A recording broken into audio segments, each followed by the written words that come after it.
Cuestiones de fe. La cuestión del sábado.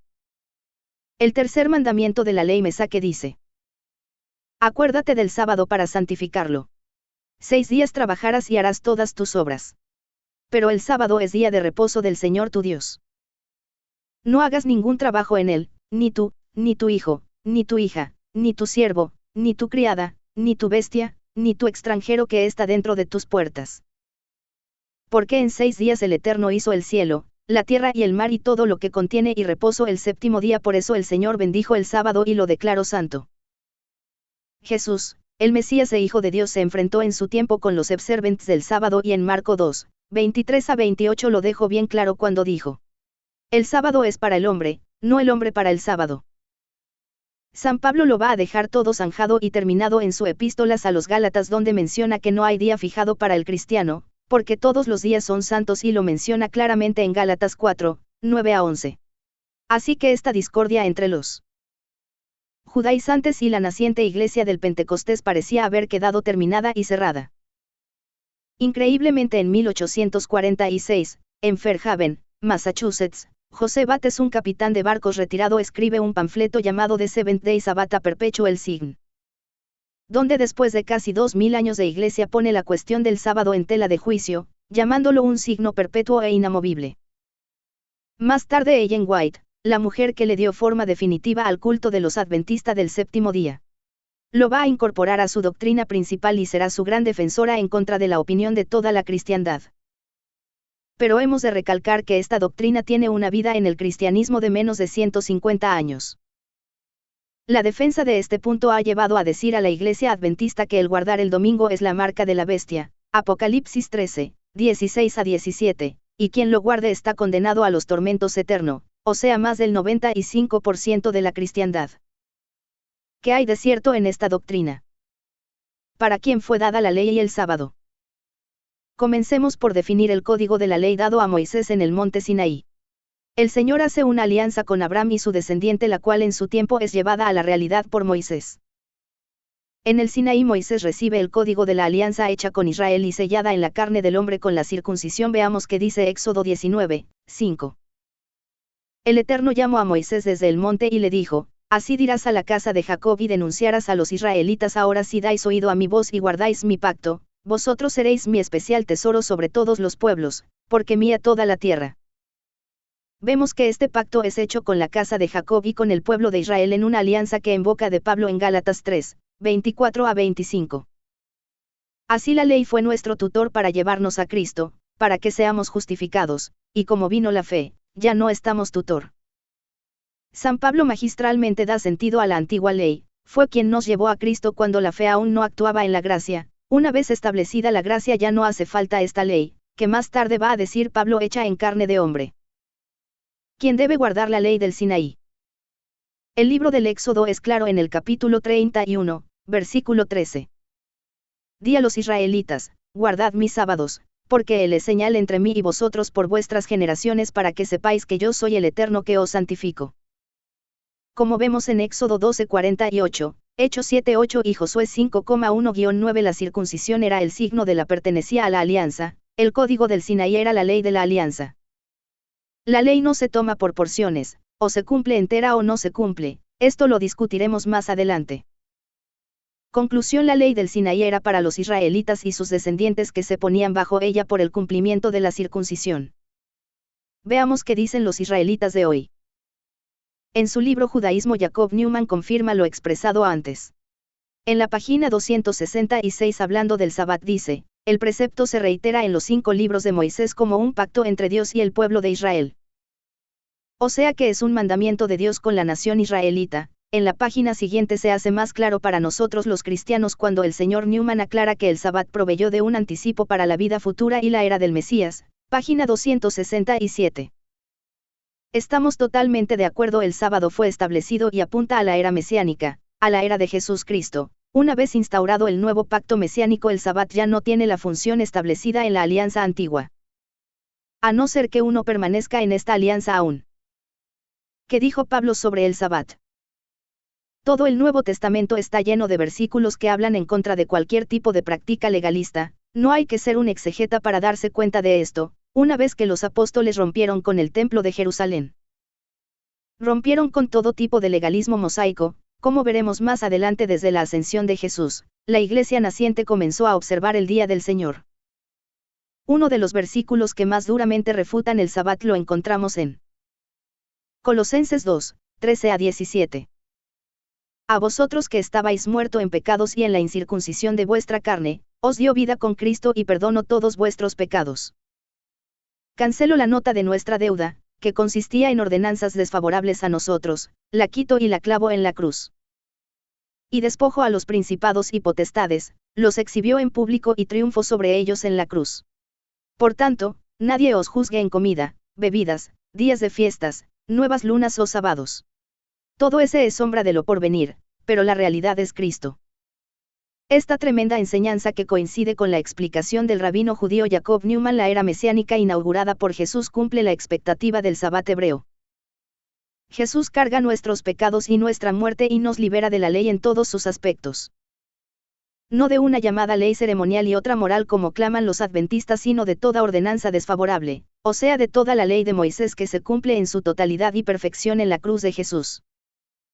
Los adventistas arguyen que esto se refiere a la ley ceremonial y no al sábado, que es parte de los 10 mandamientos.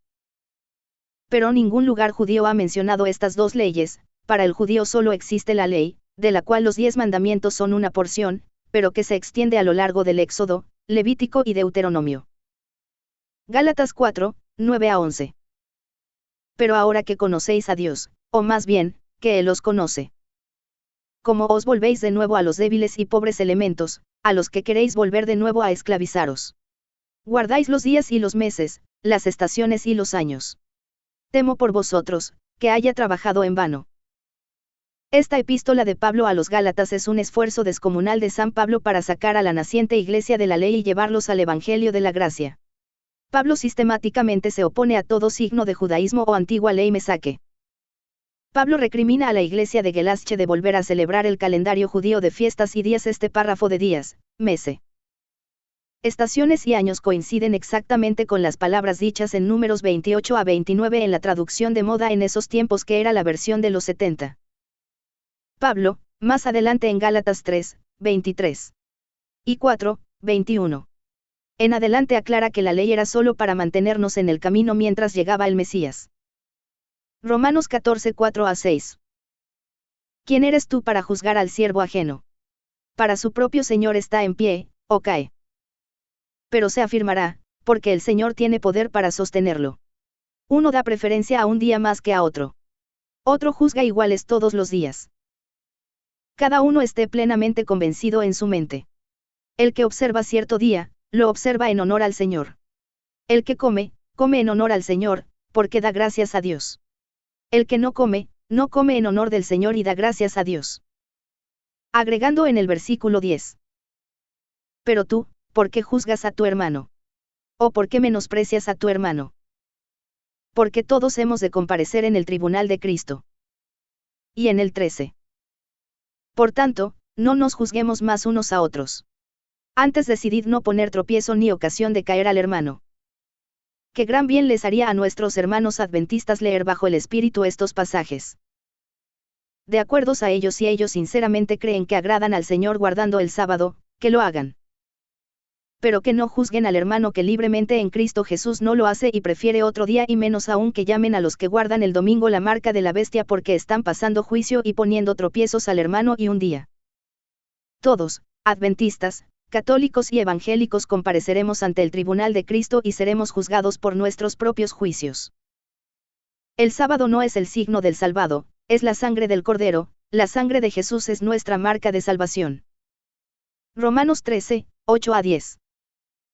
No debáis nada a nadie, sino amaros unos a otros. Porque el que ama al prójimo ha cumplido la ley, porque no cometerás adulterio, no matarás, no hurtarás, no dirás falsos testimonios, no codiciarás, y todo otro mandamiento es. Estas sentencias se resumen: amarás a tu prójimo como a ti mismo. El amor no hace mal al prójimo. Así el amor es el cumplimiento de la ley.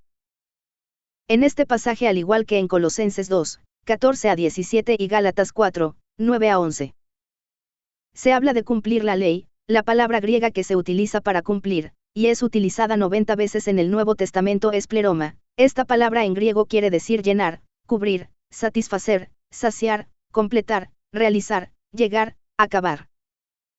Cumplirse.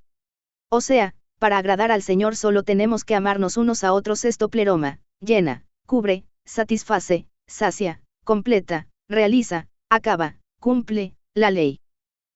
Creo que Pablo, fariseo por nacimiento, entiende bien el griego y al espíritu. No hay que guardar sábados, ni cumplir rituales para agradar a Dios, hay que amar, esa es la plenitud de la ley. El sábado en la iglesia primitiva. Desde la ascensión del Señor, la iglesia comienza a guardar el primer día de la semana como día dedicado no al descanso judío, sino a dar culto a Dios. En ningún versículo de los Hechos de los Apóstoles se dice que la comunidad cristiana se reunía el sábado. Si los apóstoles entraban en las sinagogas en sábado no era para cumplir con el precepto mosaico, sino para predicar a Jesús. Ya que ese era el único día en que podían encontrar a la comunidad judía reunida. Así como la nueva iglesia prohibió la circuncisión, por ser de la antigua alianza, así también el sábado dejó de ser junto a esta un precepto para los nuevos cristianos, ya fueran judíos o griegos.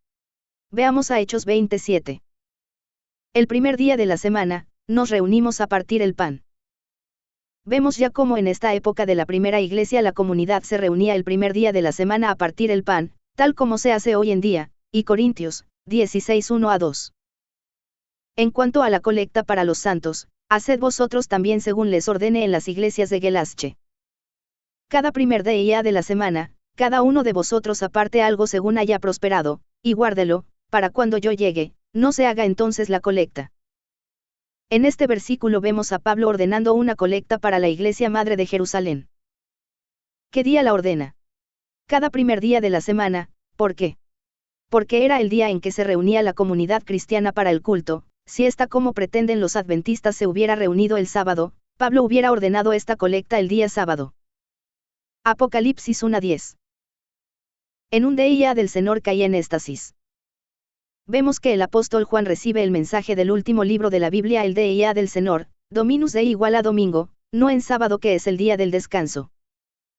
Prueba fehaciente de que ya en época del apóstol Juan, finales del primer siglo y comienzos del segundo, ya se celebraba este día y era conocido. El domingo en la iglesia postapostólica, padres de la iglesia. San Ignacio de Antioquía, año 110, si aquellos que eran fieles a las antiguas prácticas al recibir la buena nueva dejaron de observar el sábado y ordenaron sus días de acuerdo con el día del Señor. Día en que nuestra vida también resucitó con él, y por esto se nos llama discípulos de Jesús, nuestro único Maestro. San Justino Mártir, año 110 a 165, el día llamado Día del Sol, quienes viven en la ciudad o en el campo se reúnen en un mismo lugar y leen las actas y las cartas de los apóstoles, de los profetas según el tiempo lo permite. El domingo es el día en que se reúne la asamblea porque es el día en que el Señor separó la luz de las tinieblas y Jesús resucitó de entre los muertos. Epístola de Bernabas, entre los años 120 a 150, no soporto sus lunas nuevas, ni sus sábados, Isaías 1:13. Se dan cuenta de cómo él habla. Sus sábados no son aceptables. Yo he creado el principio del octavo día, que es el comienzo de otra creación, por eso nosotros guardamos el octavo día con alegría pues es el día en que Jesús resucitó de entre los muertos. Ireneo obispo de León, año 178, el misterio de la resurrección del Señor no debe ser celebrado otro día que el domingo. Bardaizán, año 154, donde quiera que estemos, todos los que hemos sido llamados bajo el nombre del Mesías, o sea los cristianos en el primer día de la semana que es el día del Señor y otros días designados absténganse de ciertas comidas. Cipriano, obispo de Cartago, año 200 a 258, el día del Señor es el primer y el octavo día de la semana. Eusebio de Cesarea, año 315, la Iglesia en todo el mundo observa y practica la tradición que ha prevalecido desde los apóstoles hasta hoy de no terminar el ayuno en otro día que no sea el día de la resurrección de nuestro Salvador. Este no debe ser celebrado otro día que no sea el domingo. Pedro, obispo de Alejandría, año 300, nosotros celebramos y mantenemos el día del Señor porque ese día él resucitó. La Didaje de los Apóstoles, año 70 a 75, en el día del Señor reúnanse a partir el pan y dar gracias Jesús el Señor de la creación, ante quien se dobla toda rodilla en el cielo, en la tierra y hasta en los abismos. Filipenses 2. 10. declaró en San Marcos 2, 27 a 28. También les dijo, el sábado fue hecho para el hombre, no el hombre para el sábado. Así el Hijo del Hombre es también Señor del sábado. Para una persona que lea estas palabras bajo la unción del Espíritu Santo no haría falta ninguna explicación, sin embargo en estos tiempos de confusión es necesario hacerlo. Nuestros hermanos adventistas declaran en su defensa del sábado que Jesús en estos versículos se declara que Él es Señor del sábado y por lo tanto este es inamovible y el día del Señor por ende es el sábado. Esto ocurre cuando se lee un versículo fuera de contexto, ya sabemos el axioma un versículo fuera de contexto es un pretexto. Si leemos del versículo 23 en adelante encontraremos que Jesús es atacado por los fariseos por no guardar el sábado, cosa que constituía una grave ofensa al pensamiento fariseo de la época. Jesús haciendo apologética les recuerda a David comiendo de los panes de la propiciaron destinados solo a los sacerdotes, o sea que para Dios es más importante el hombre que el culto. Y Jesús proclama que el sábado fue hecho para el hombre, o sea que no es una ley estática y que el hombre tiene preferencia sobre este día ya que él es el dueño de sábado y como tal lo puede cambiar o suprimir. Hermano, Jesús proclamó que el hombre es libre y está por delante de un culto rígido y falto de misericordia. Pablo el apóstol de los gentiles declaró la inutilidad de la antigua ley ya que hemos pasado al pacto de la gracia. La iglesia primitiva celebró el día del Señor en el domingo, Dominus Dei, y en este día se congregó. Hay innumerables testimonios históricos desde los tiempos de los mártires hasta hoy. Cuídate de doctrinas recientes, recuerda lo que nos dijo el Señor hablando del tiempo del fin en San Mateo 24, 11. Porque vendrán muchos falsos profetas y engañarán a muchos. De todas formas, parafraseando a San Pablo en la carta a los romanos, te digo en el Señor. Ya guardes el sábado o el domingo que sea para el Señor. No juzgues a los que han aceptado el Evangelio de gracias y se han liberado de la ley estéril. Amén. Se pueden tener imágenes. Citas bíblicas tomadas de la versión de Casiodoro de la Reina revisada por Reina Valera. Capítulo 20. Y habló Dios todas estas palabras, diciendo: Yo soy Jehová tu Dios, que te saqué de la tierra de Egipto, de casa de siervos no tendrás dioses ajenos delante de mí, no te harás imagen, ni ninguna semejanza de cosa que esté arriba en el cielo, ni abajo en la tierra, ni en las aguas debajo de la tierra. No te inclinarás a ellas, ni las honrarás, porque yo soy Jehová tu Dios, fuerte, celoso, que visito la maldad de los padres sobre los hijos, sobre los terceros y sobre los cuartos, a los que me aborrecen. En este capítulo del Éxodo no podemos referirnos a un versículo aislado, sino tenemos que estudiar cada versículo en su contexto y finalidad, y la clave en este es: no tendrás dioses ajenos delante de mí. Si nos remontamos a la historia de los pueblos que rodeaban Israel en la época del Éxodo, vemos que todos adoraban estatuas de animales y de algunas figuras humanas. Por ejemplo, Egipto adoraba un buey entre otras deidades, el sol, etc. Babilonia tenía toda una gama de dioses representados por animales, Fenicia tenía los Baals y así sucesivamente. Lo curioso es que los devotos de estos dioses creían que el dios residía en la estatua o era la estatua misma. Por eso la prohibición no está destinada a no crear estatuas o imágenes, sino a preservar al pueblo de la idolatría de estas ya. Veremos más adelante cómo el Señor mandó a construir imágenes en el lugar sagrado. Éxodo 25:18. Harán también un arca de madera de sittim, cuya longitud será de 2 codos y medio, y su anchura de codo y medio, y su altura de codo y medio. Y la cubrirás de oro puro, por dentro y por fuera la cubrirás, y harás sobre ella una cornisa de oro alrededor. Y para ella harás de fundición 4 anillos de oro, que pondrás a sus 4 esquinas, 2 anillos a un lado de ella, y 2 anillos de otro lado. Y harás unas varas de madera de sittim, las cuales cubrirás de oro. Y meterás las varas por los anillos a los lados del arca, para llevar el arca con ellas. Las varas se estarán en los anillos del arca, no se quitarán de ella. Y pondrás en el arca el testimonio que yo te daré. Y harás una cubierta de oro fino, cuya longitud será de 2 codos y medio, y su anchura de codo y medio. Harás también 2 querubines de oro, labrados a martillo los harás, en los 2 cabos de la cubierta. Harás, pues, un querubín al extremo de un lado, y un querubín al otro extremo del lado opuesto. De la calidad de la cubierta harás los querubines en sus 2 extremidades. En el siguiente capítulo 25 del 10 al 18 vemos cómo el Señor manda a hacer 2 querubines de oro y ponerlos sobre el arca de la alianza que iba a reposar en el santo de lo santo de Israel. El querubín es representación de algo que está sobre los cielos, es que el Señor es un Dios arbitrario.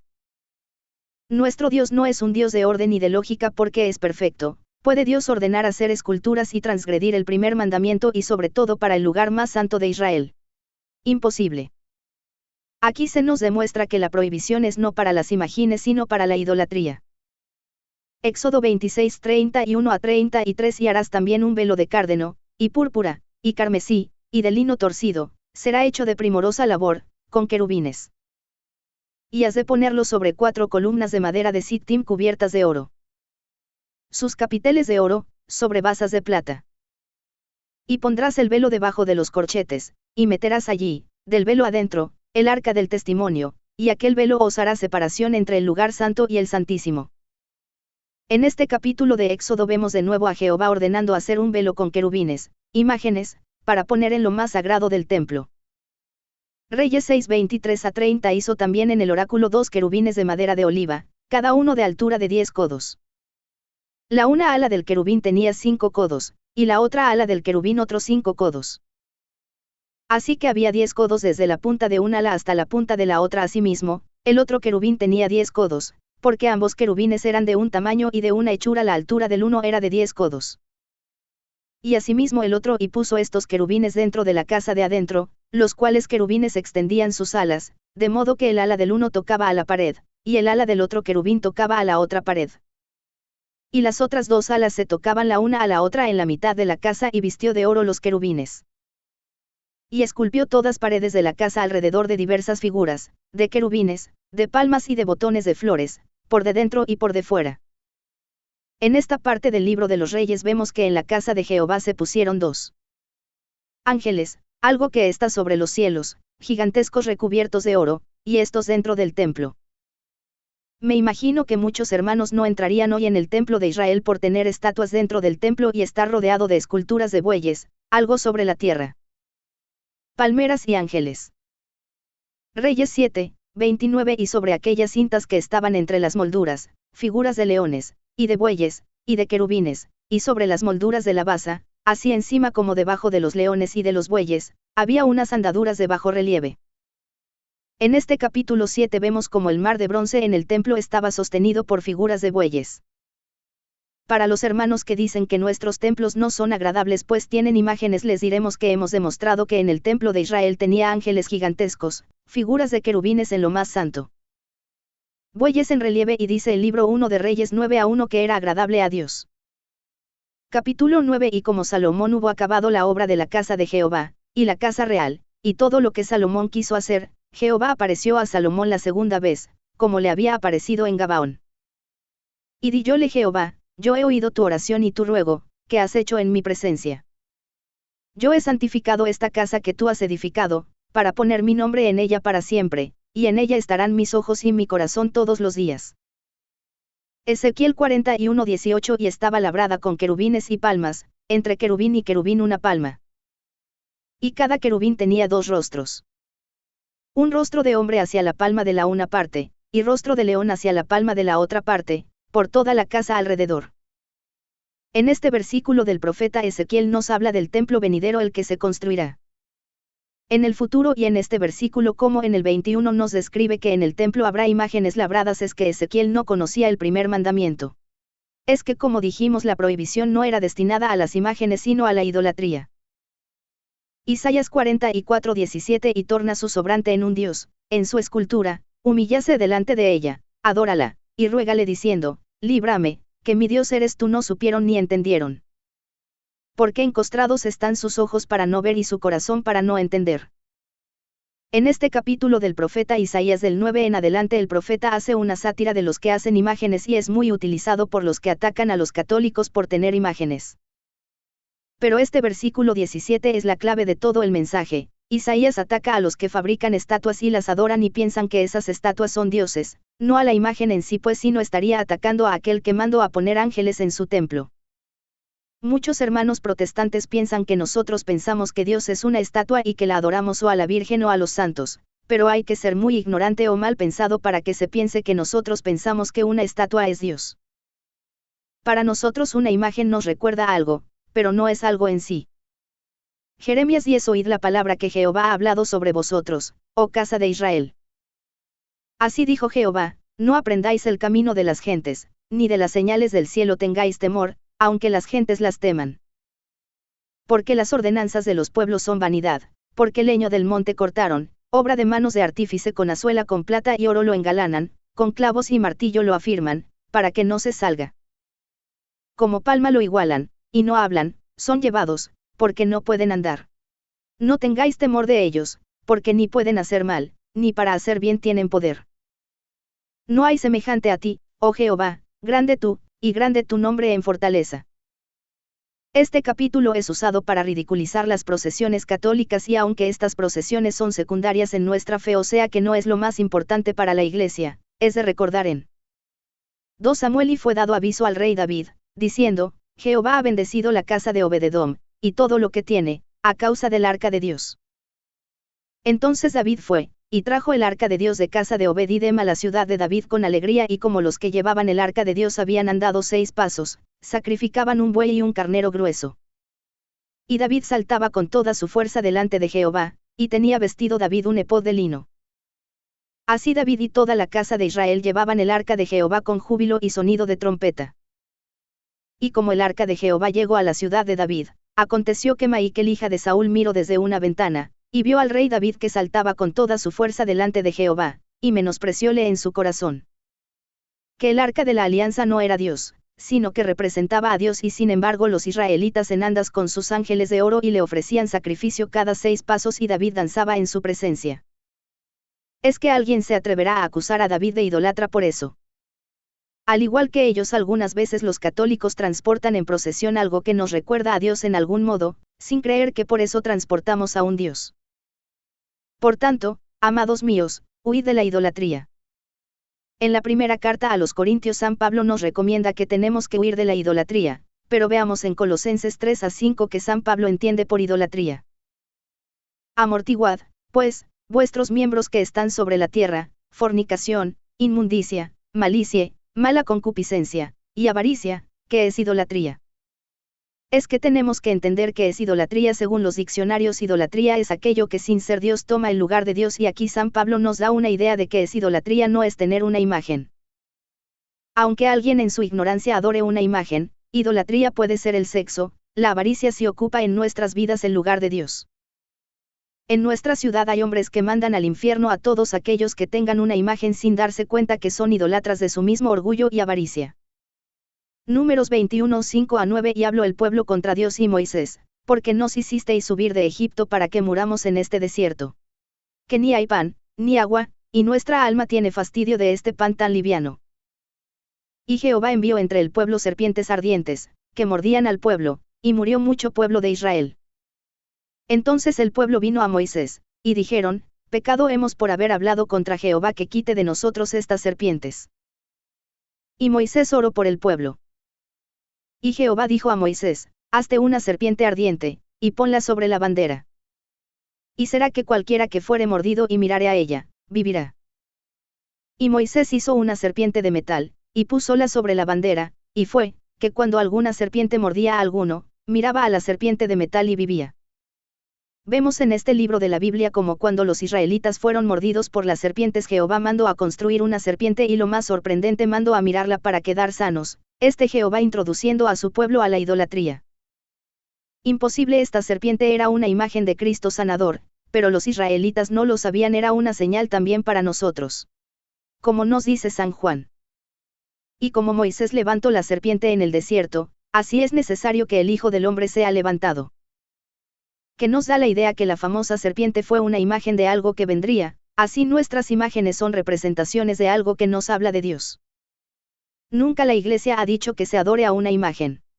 Yo reto a los hermanos protestantes que me muestren un solo párrafo a tal propósito. La Iglesia ha dicho siempre que la adoración es solo propia del Señor. Las imágenes nos enseñan que ha habido hombres y mujeres que han servido al Señor con heroísmo y son un ejemplo a seguir. Si alguien dice que adora imágenes no es católico. Es alguien que no conoce la doctrina de la Iglesia y está cometiendo un pecado terrible de idolatría, pero el tener imágenes no es contrario a la ley del Señor.